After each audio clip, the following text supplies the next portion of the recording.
Welcome to the Special Forces in World War II YouTube channel created by the Special Forces in World War II team.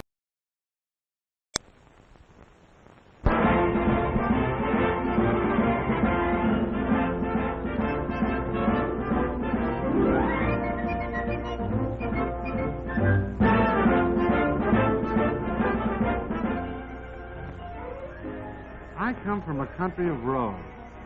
A place called the United States of America, where the roads tie together 3,000 miles of desert and mountain and valley.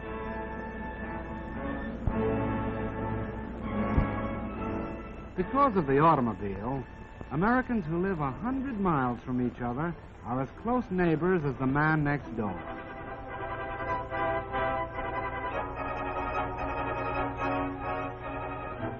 Long before my time, the look of the landscape was already changing. Men were dreaming about new cities of long avenues and wide spaces to live in. These cities were planned. They were even built. But in miniature, only. Because this dream, like every other dream of a free people, was threatened, the men of my country went to war.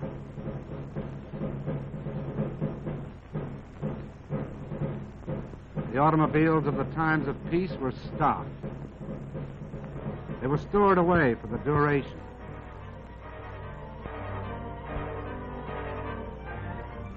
A new kind of army mule on wheels was needed to keep up with the motor divisions that took to the highway.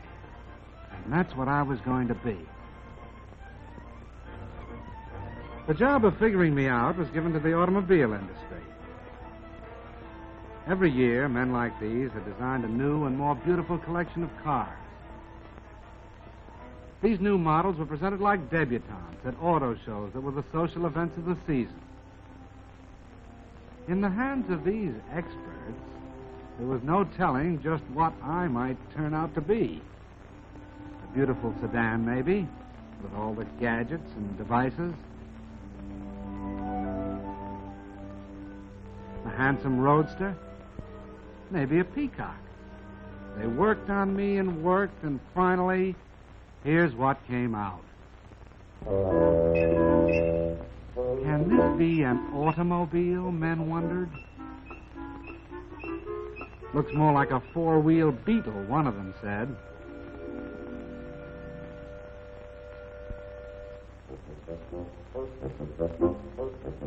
No, I wasn't too proud of myself back there at the start when the Army first looked me over. Then they sent me out on the road. They tried to drown my motor, but my ignition was set too high for that. They tried to break my back on roller coaster roads. When I held together, it looked as if the Army and I might somehow get along because they gave me a nickname. From the words general purpose, they took the G and the P. They called me Jeep. It sounded more like a noise than a name. Then it really began. I was sent out on maneuvers. This Army was getting tough. Could I keep up with them? Was I good enough? How did I know? All I could do was keep my fenders straight, my gears grinding, and hope for the best.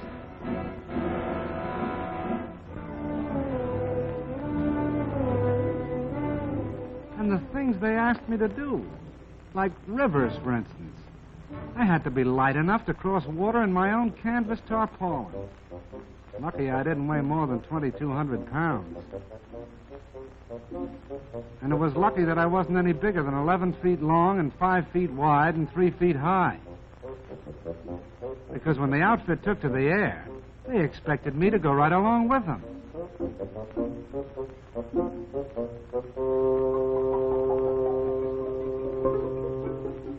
One day it'd be airplanes. The next it'd be a transport glider. And if I wasn't riding in them, I was pulling them up into the sky. Lucky I was 60 horsepower strong.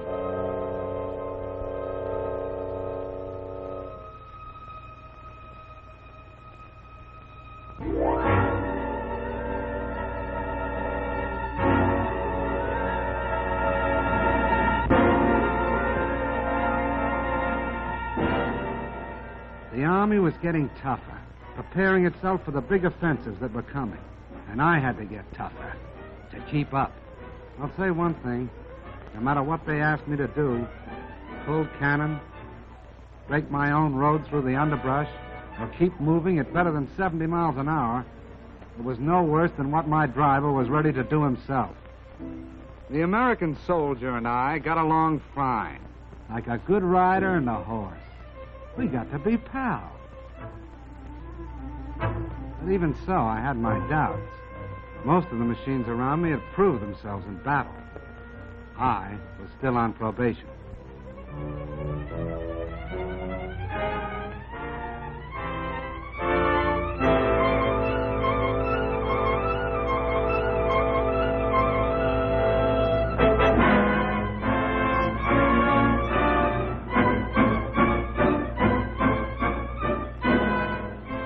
I did about everything a machine could do to stick with that army. I stood up to gunfire and mounted a gun of my own. I laid down smoke to hide the tanks that followed. I helped out wherever I could.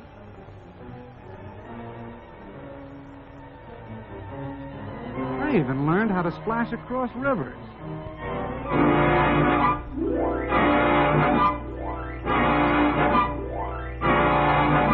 With a boat arrangement built around my middle. But I didn't know yet whether I was accepted until all of a sudden I found myself in mass production. It meant only one thing. I was a success. I was getting turned out one every 2 minutes. 30 jeeps an hour. What do you think of that? All of a sudden, I found that I was a popular kind of character. I was marching right up there in front with the band. I was meeting movie stars, and we went out driving together. We sold war bonds right down the streets of Washington, D.C. itself. I was a success. I got all set to go traveling. They credited me up for shipment overseas to do the job I was built for.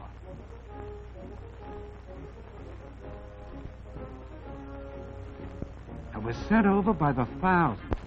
And I traveled with the guy I liked best, my pal, the soldier.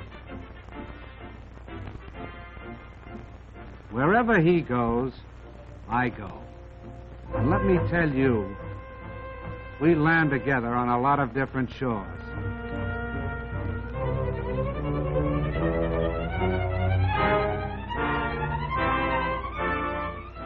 I went to work in the South Sea Islands.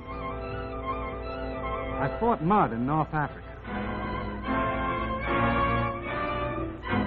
I went sightseeing in Egypt.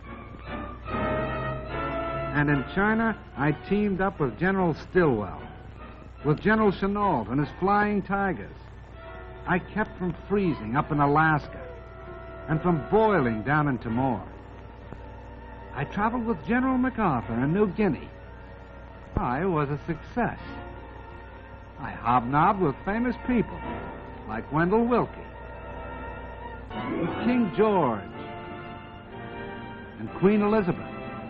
I went out with presidents. I was with Mr. Roosevelt in Casablanca. And I was part of the victory in North Africa. I was a success. But the thing that makes me a success most of all is this. I've made a friend.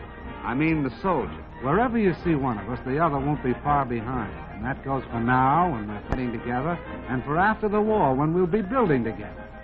Because the rumor is going around that the Jeep is here to stay.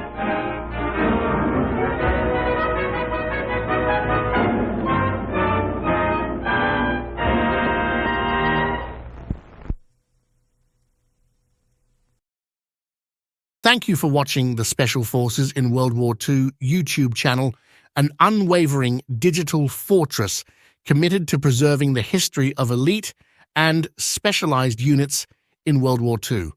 Our mission is clear: to provide a comprehensive view of the elite units and formations that played pivotal roles in the Second World War. This extensive dossier includes their frontline battles, innovative weaponry, strategic maneuvers, and the brave soldiers who faced the crucible of combat. The World War II SOF Virtual Museum is our dynamic field operation, continually uncovering layers of historical knowledge. We also maintain outposts on Facebook, Instagram, and YouTube to enhance our information dissemination. If you possess relevant intelligence to support our mission, don't hesitate to share it with us. Your contributions will be prominently featured in our operational archives. For those willing to provide substantial support, visit our Patreon forward base and enlist. Your backing is crucial to sustaining our mission. Together, let's carry forth this legacy.